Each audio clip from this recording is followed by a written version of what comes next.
ওকে, আচ্ছা বলো এটা কি বর্গ নাকি গণক? তাহলে আজকে এখন আমরা আলোচনা করব কি নিয়ে? গণক নিয়ে। এখন গণকটা কি আগে দেখো।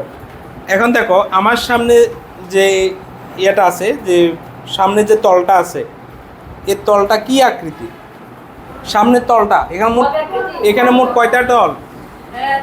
6টা। সামনের তলটা, শুধু সামনের তলটা বলছে, এটা কি আকৃতি? এটা বর্গ আকৃতি, মানে বর্গের আকার। কেন বর্গ?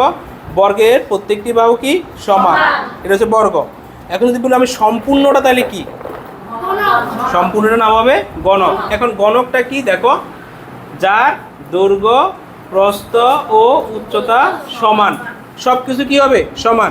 আমি অল্প আগে দিয়ে বড় ভাই ছোট ভাই বলছিলাম কি তোমাদেরকে, এখানে দৈর্ঘ্যর মান যদি এখানে আমরা ধরলাম, এটা কি দৈর্ঘ্য, তো এখানে দৈর্ঘ্য, প্রস্থ, উচ্চতা কিন্তু বলা যাবে না, কারণ এখানে প্রত্যেকটি বাহু কি সমান। তাহলে আমরা সহজে সূত্রটা একটু বোঝার চেষ্টা করি। আচ্ছা, এই বাহু যদি এ হয়, এ বাহু কত হবে? বি হবে।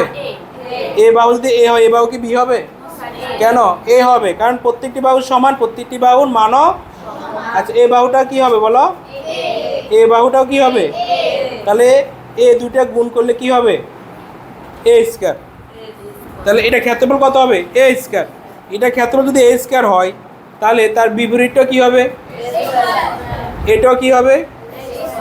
এটাও কি হবে? এটাও কি হবে? এটা কি হবে? তাহলে একটা তল যদি এ স্কয়ার হয়, 6টা তল কি হবে? একটি তল যদি এ স্কয়ার হয়, একটি তল যদি এ স্কয়ার হয়, তাহলে 6টা তলে কি হবে? তাহলে গণকের ক্ষেত্রফল সূত্র কি হবে? বুঝতে পারছি? কে কে বুঝো নাই? এটা যদি এ স্কয়ার হয়, কারণ এখানে তো আমার আর ছোট বড় মেজো নাই, সব কিছুই কি সমান, প্রত্যেকটা বাহু সমান, প্রত্যেকটা বাহুর মানও এ। তো এটা যদি এ স্কয়ার হয়, এ গুণ এ যদি এ স্কয়ার হয়, তাহলে প্রত্যেকটি তল যদি এ স্কয়ার হয়, তাহলে একটা যদি এ স্কয়ার, তাহলে 6টা কত হবে? 6 এ স্কয়ার। এবার আসো গণকের আয়তন। আয়তনের সূত্র কি? দৈর্ঘ্য, প্রস্থ, উচ্চতা। দৈর্ঘ্যের মানও কি এ, প্রস্থের মানও কি এ, উচ্চতার মানও কি গণ কি একক। তাহলে এ গুণ এ গুণে তাহলে কি হবে? এ কিউব। গুণের বেলায় এটার পাওয়ার কত? আর গুণের বেলায় পাওয়ারগুলো কি হয়? যোগ হয়। গুণের বেলায় পাওয়ার কি হয়? এগুলো কি বৃত্তি, মানে এই নিচেরটা যদি একই রকম চেহারা হয়, তাদের পাওয়ার মানে একই রকম চেহারা হইতে হবে, চেহারাটা কি একই রকম। আর এদের প্রত্যেকের পাওয়ার কত আছে? 1 করে। আর এই 1গুলো সবগুলো কি হয়ে যাবে? যোগ। এই জন্য এ কিউব। তাহলে গণকের আয়তনের সূত্র কি? আর গণকের ক্ষেত্রফলের সূত্র কি? তাহলে কি গণক এবং আয়তাকার ঘনবস্তুর মধ্যে কারো কোনো প্রবলেম আছে?